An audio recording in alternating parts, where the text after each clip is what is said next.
This video is for entertainment purposes only. None of the information you're about to hear should be considered medical advice, and you should always consult a licensed medical practitioner before embarking on a health or lifestyle change.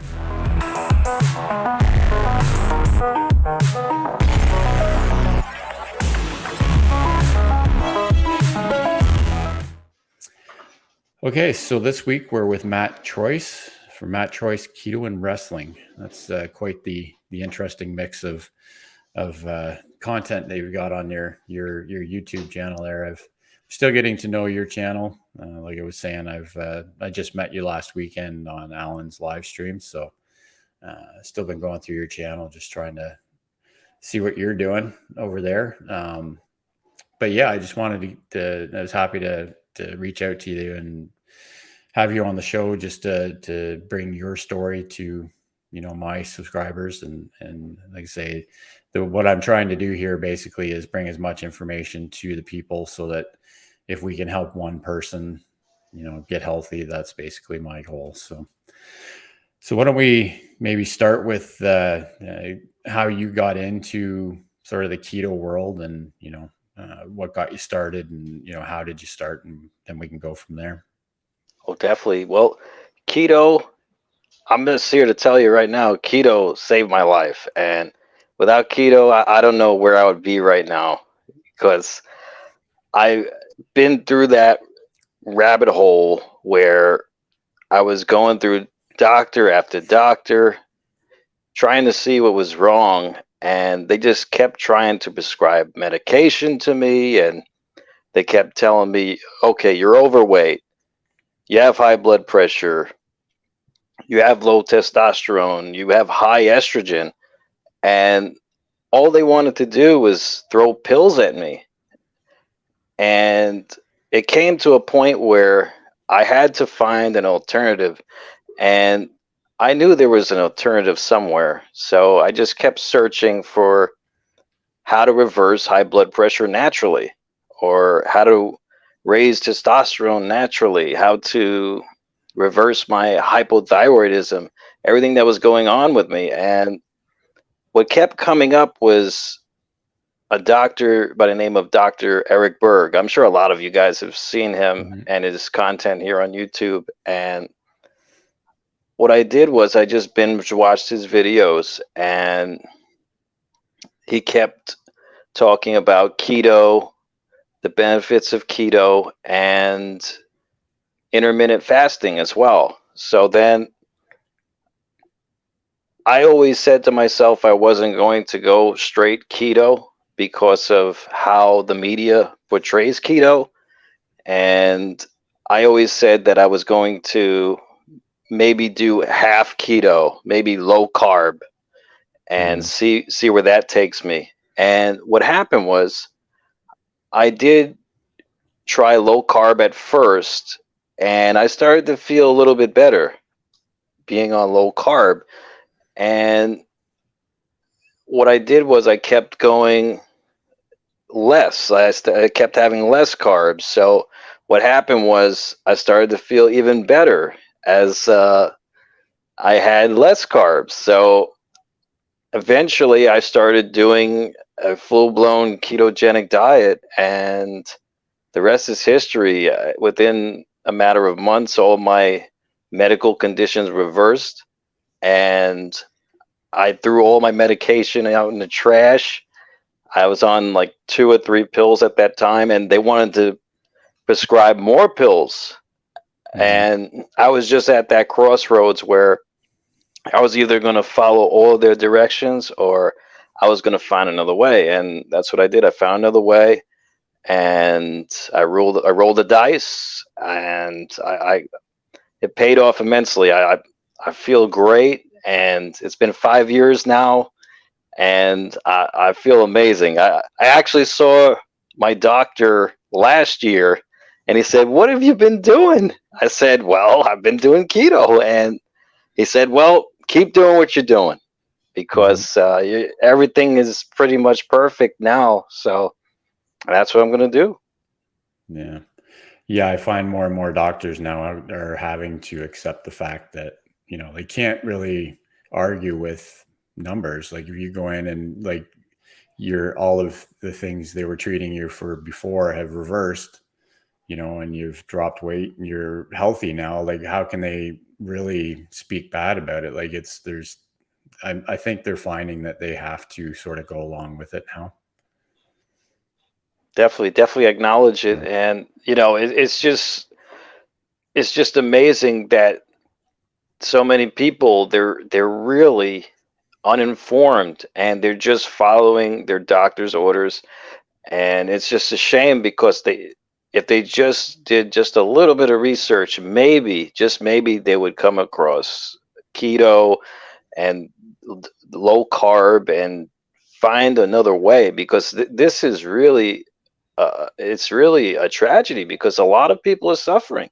And it's really a shame that more people aren't informed of this alternative. Because you know they all want to say, oh, you can have everything in moderation, you can have you can drink soda, you can have candy, just have a little bit of it. But it doesn't work that way, because some of us, we get addicted to that kind of stuff.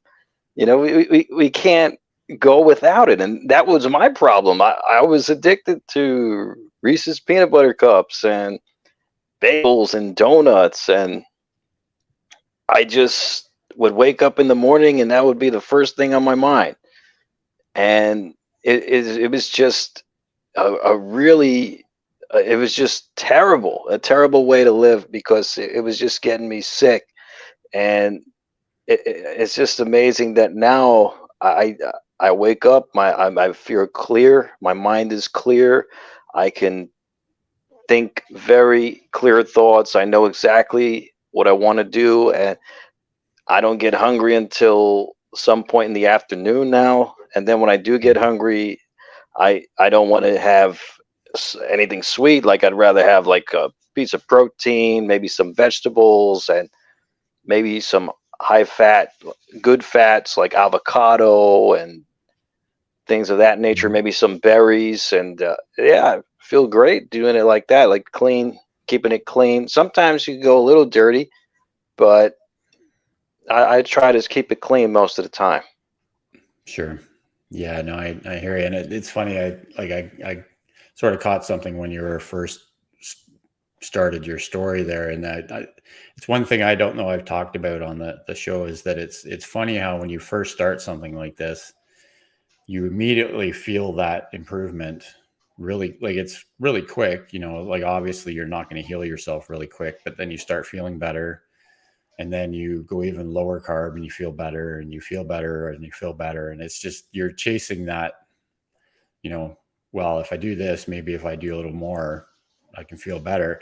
Myself, I've been doing that for 4 years. I've been like, okay, well, I like this and it's keto, but is it really helping me? So I cut it out for 4 or 6 weeks, and I find that it wasn't doing me any good. So, because then I just feel a little bit more, a little bit better. And it just seems like you get down a rabbit hole trying to chase the feeling good. But I don't think there's anything wrong with it. It's just funny the way that progresses over time.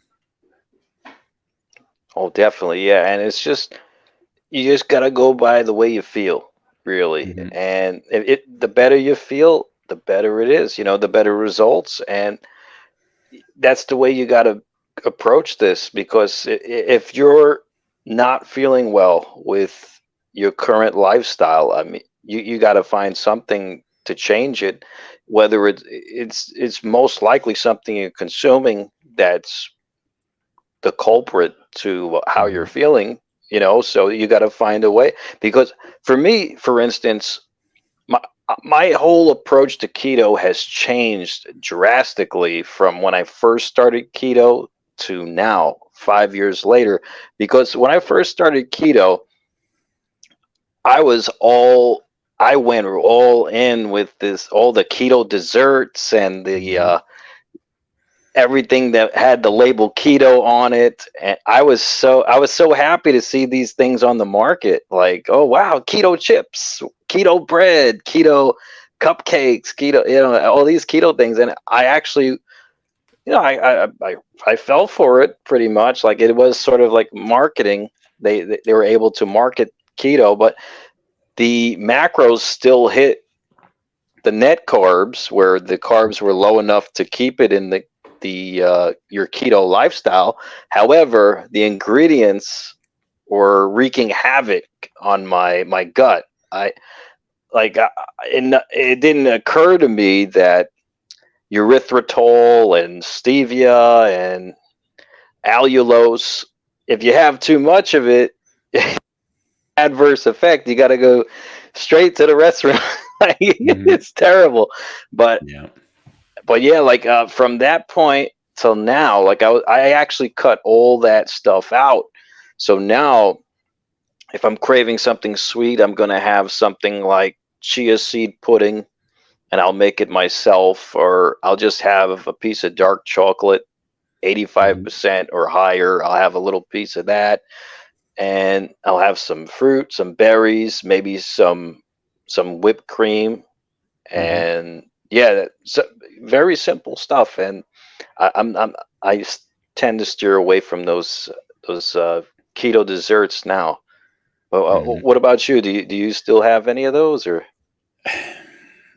I'd like to say no, but it's certainly way less than when I first started. I was the same as you when I first started. Like I started 4.5 years ago, something like that, and I was happy to find all the replacement stuff. And I was making fat bombs, and I was baking almond bread, and like I was doing all the things, like everything I saw on YouTube, I was doing right.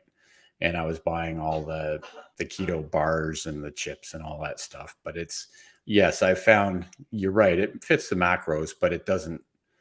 I still didn't feel good eating it. So like I'm gonna not gonna say that I never eat it anymore, but I it's way less than it used to be. Once in a while, I'll have some of those Quest chips, and if I'm feeling, but most of the time, if I want something like that, it's pork rinds, right? Stick with the Oh one yes. ingredient kind of snack, and then I've found over the last 4 years that I can't tolerate any kind of chocolate either. So it's sort of like it's a digestion issue that I have with it. So I've had to cut that out too, which because I was the same as you, I would get the dark chocolate, but yeah, like you say, it's one of those things where you have to listen to your body, and if you're eating something regularly and you still don't feel good, well, maybe it's just not for you. Oh, absolutely. Yeah, and the Hmm. and specific chocolates, depending upon which chocolates you get. Some chocolates I can't eat. Hmm. Some ingredients they put in it, whether it be flavorings or whatever they use. Like sometimes they put natural flavors. Sometimes they put Hmm. like vanilla, some sort of vanilla flavoring or something.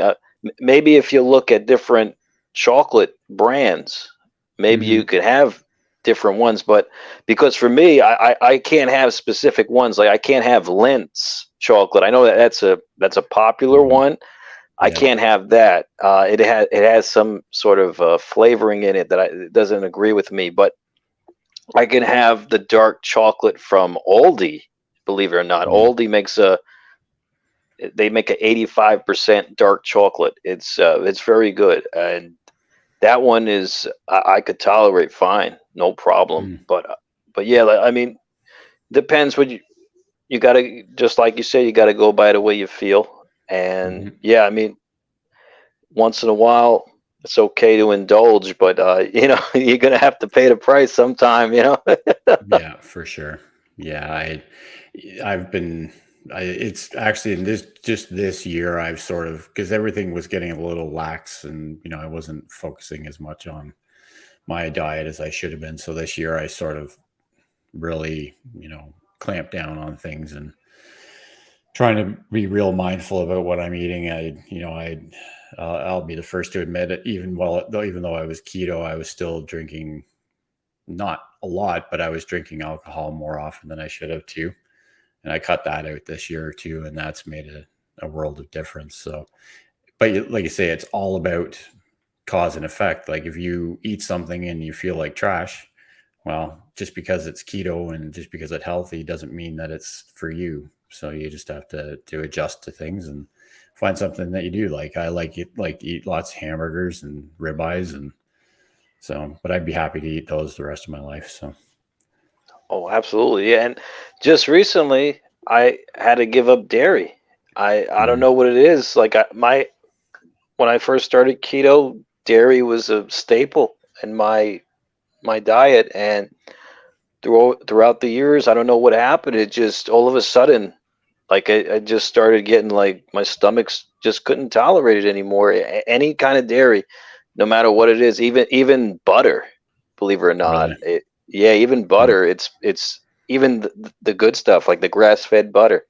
I can't mhm, tolerate it for some reason. Like my face gets red, mhm, and my skin. I used to have psoriasis too. My psoriasis comes back a little bit too when I have hmm, dairy, believe it or not. It's really odd, but so I cut out dairy as well. So right now I'm doing like the cleanest form of keto you could pretty much do. Pretty much meat, vegetables, a little bit of fruit, and mhm, a little bit of dark chocolate. That's pretty much it. It's a very simple diet, actually. Very mhm, simple. Nothing out of the ordinary. And once in a while, I may have a cheat meal here and there, but not that often. mhm. Yeah, yeah. No, I hear you. It's the cleaner you can go. Like I know it kind of. You just have to like I've always. I'm the way I look at it is I'd rather feel good than be happy for half an hour eating something that I shouldn't be eating. Right. So uh, that's just the way I live, I guess. No, it's yeah, instant gratification. Like, yeah, you Hmm. gotta come to terms with yourself and say, hey, this is not gonna be good in the long run. Like it's about Hmm. being logical. I mean, I really want this keto ice cream, but I know half hour from now it ain't gonna be a pretty scene. Yeah. Yeah. Yeah. That's the truth for sure. So you mentioned, so you're basically do fasting each day, do you? Like sort of skipping breakfast and eating later in the day? Oh yes, yes. So Yeah. right now, at the best point of fasting I've ever been at. Like right now, like I could go to 5 p.m., sometimes even 6 p.m. without even starting to get hungry. So I can have my first meal 5, 6 p.m., and then I can have my a second meal around 9 p.m., maybe sometimes 10 p.m., and then I'll be done for the whole night and Hmm. just start it over all over again. It's a pretty long fast, and then all I'm having in between is just water in between then Right. too. So just drinking water. I actually gave up coffee as well, and I used to be a coffee addict as well. I used to drink a lot of coffee, but I cut that out as well. But when I did the transition, I had decaf first, and Mm. then I eventually cut out the decaf. So now maybe I'll have decaf once in a while, but not even that often. So, and then I instead of having heavy cream, which I used to have, I now have nut milk. But Mm. I wouldn't have the nut milk that you purchase. Like I would have to make it myself because Mhm. my gut can't tolerate all the gums they put in it and preservatives Right. that to make it shelf stable. So yeah, my gut can't handle those either. So I got to make it myself. So whether I make almond milk or sometimes like walnut milk, whatever nut I have on hand, you can make a milk out of it pretty much. Hmm. It's pretty good. Yeah. Yeah. I've just in the last couple of weeks cut out coffee as well. Just again, I don't think it was hurting me, but I don't think it was helping either. So I figured, it's just one of these things where I get on a something where I think, well, okay, well, I'll give it up for a few weeks and see what happens. And 9 times out of 10, I give it up for a few weeks and I do find a benefit. So I never go back to it. But, coffee may be one thing that I go back to eventually. So, Yeah, I know. whiskey in many ways. I mean, I like the taste of it. It's just the caffeine, it's pretty Mm-hmm. addictive. So I just, because I like the taste, I would just get a really nice decaf. And Mm-hmm. you can make your decaf as strong as you want. Just put enough in there, and you can make it taste just like coffee, pretty Sure. much, just without the caffeine. Mm-hmm. Yeah, yeah, that's true.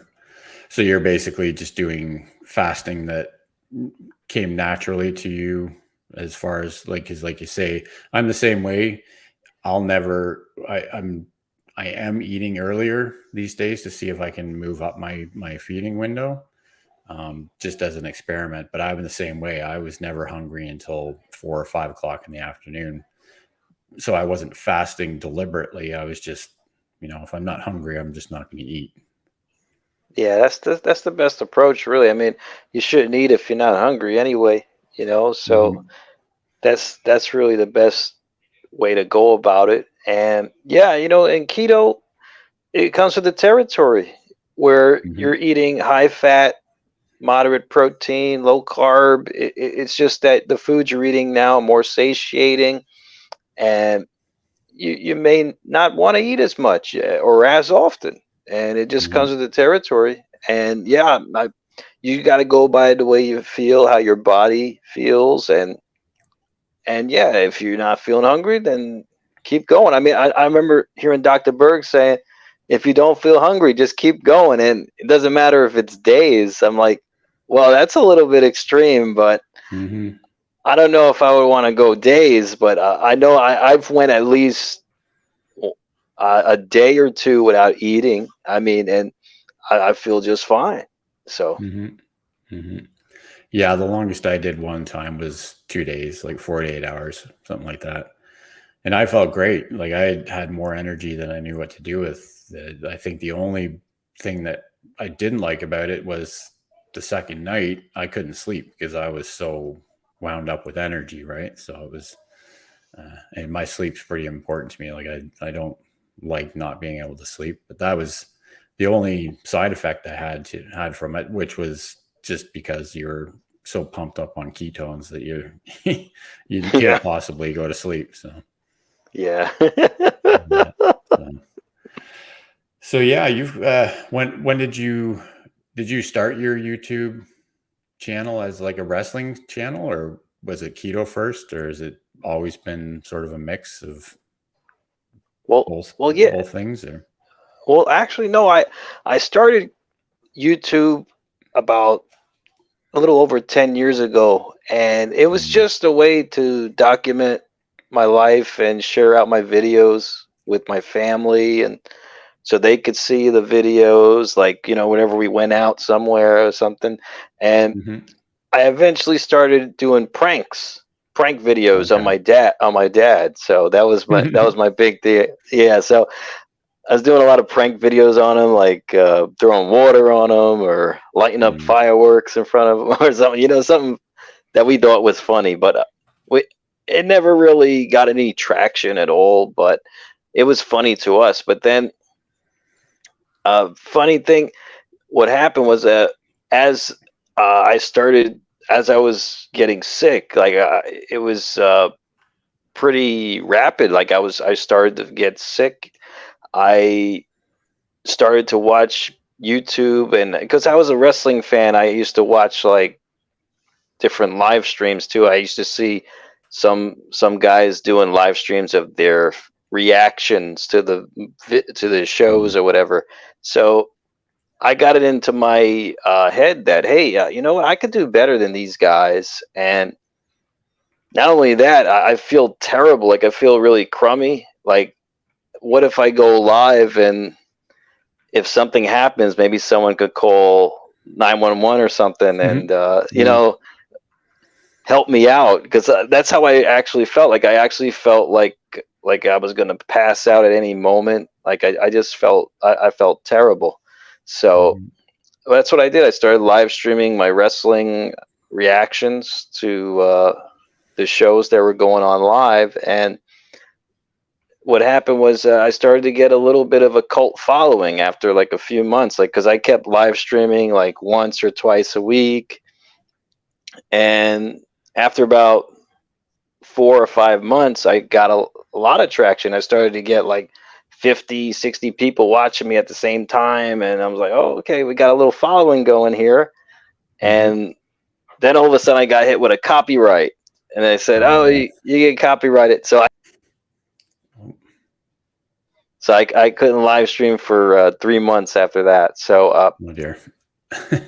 So I said, "All right, I got to find another alternative to this." And then in the while I was doing the live streams, I was also finding my way into keto. So Mm. I said, you know what? Let me post some keto videos. Let me post some recipes I learned how to make, or put my own spin on it. And during those 3 months I was suspended from live streaming, I was doing keto videos. So then I got a whole nother audience to watching those videos. So, and then my other audience that was watching me live stream, they were watching those videos too. So Hmm. it all became like a happy family. Like they all liked all the material. So I said, okay, let me combine the two, because there's an audience for both my live streams and keto. So I'm gonna call it Keto and Wrestling, and Mm-hmm. that's what happened, and it stuck. And after the 3 months were up, I started going back to live streaming, and I would also post keto videos, like keto recipes. If you check out my channel, I have about over 100 keto recipes that Mm-hmm. I made while I was transitioning, where I was making all the keto desserts and the keto breads and all that, and yeah, like, and I also did like full day of eating videos and things of that nature. So yeah, and then shorts came out a few, like 2 years ago or so, like during the Mm-hmm. pandemic, I think, shorts. Yeah. And that's where my channel was just blew off. Like it blew up. Like it just, Oh yeah. yeah, like I just got so much engagement from the short form content. And but I had hit about 10,000 subscribers organically before shorts, but after shorts, as you can see, I'm Mm-hmm. over 60K now. Yes. And it, 62,000. Yeah. yeah, yeah, it's just Yep. growing every day now too. The shorts is what really propelled the channel, I'd say, and I'm getting viewers from all over the world. Like Mm-hmm. it's really beneficial, the shorts. So I have to tip my hat to the shorts, because they really g- gave me the traction I needed to really get out there. So Sure. Yeah. Yeah. I've got 340 videos on my channel or something like that. And I would say not 2/3, but close to 2/3 of them are shorts videos because I oh, just do shorts all the time. Like whenever I'm cooking something on the barbecue, 15 seconds, post it up, like for me, before they monetized shorts, I did pretty well. I had a lot of views on shorts, but then once they monetized it, I haven't really done too well on it. I still do it just for fun, but I'm just growing an audience slowly and trying to get as many people that are interactive with the channel, and these interviews definitely help um, engage with people because they love hearing other people's stories. Like so do I like, because everybody has a story and everybody does things differently, so it's good to bring this information out there. well, definitely, yeah. So cool. Okay, well, I won't take up too much of your time, but I usually do like to end these interviews uh, basically ask, if you were someone comes up to you today that is in the same position you were when you started, and they ask for advice on how to get started with keto. Is there something that you know a piece of advice that you would give them to help them get started? Oh yes, definitely. I'd say you got to listen to your body, and you have to follow.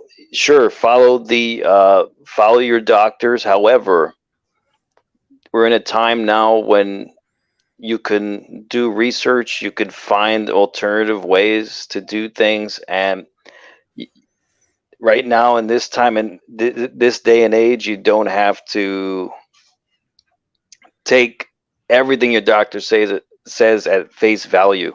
You Mm-hmm. can do your own research, and in my case, I was able to find keto. It gave me my life back, and I know a lot of people like to talk bad about keto, but you got to find what works best for you.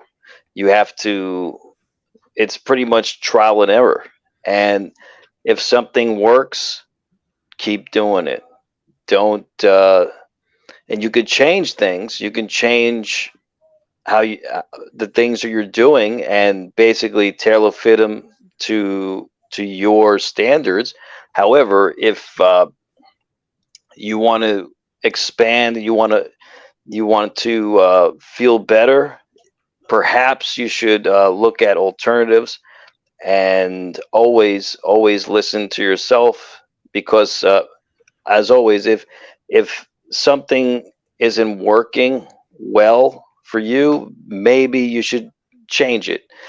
I mean, not everyone's going to do well on eating carbs all the time. I mean, some people do well eating carbs. I mean, but Mm-hmm. that's not you. You got to find what works for you. I mean, if you work well on low carb, great. That's awesome. You may be better on keto. You may even be better on carnivore. Mm-hmm. But you gotta try it. And if it works, great. And then you'll have a story to tell everyone just like me. Mm-hmm. And do your best to pay it forward. That's what I'm doing. So Yeah, yeah. And that's what I'm trying to do too. I had already gone through my journey before I even started YouTube. So like I kind of wish I'd started earlier, but now I'm just taking in what I know and then introducing your story to as many people as I can and others, just so we can all pay it forward and hopefully keep the movement going to getting healthy. oh yes, absolutely. Health is wealth. For sure. Okay. Well, you obviously have a YouTube channel. Do you have other social media as well, like Instagram and? Oh yes, you can find me on Instagram, Matt Troise. You can find me on TikTok, Matt Troise Keto World Order. And I also have another YouTube channel called Keto World Order and MJ Wrestling Shoots. So yeah, I'm all over. So, You're all over. Okay. Well, maybe I'll search for what I can, and if I don't find, maybe if you could email your all the details to me, I'll put them oh down in the sure. description of the video, and we'll uh, get people over checking out your content because, like I say, I've been on YouTube following keto channels for 4 years, and I haven't come across yours. So I was happy when Alan brought you on because it's nice to meet new people in the community for sure. Oh, same here, Jason. Yeah, Yeah. I So, just met you at the live stream too, and it's great mhm. to meet you. Yeah.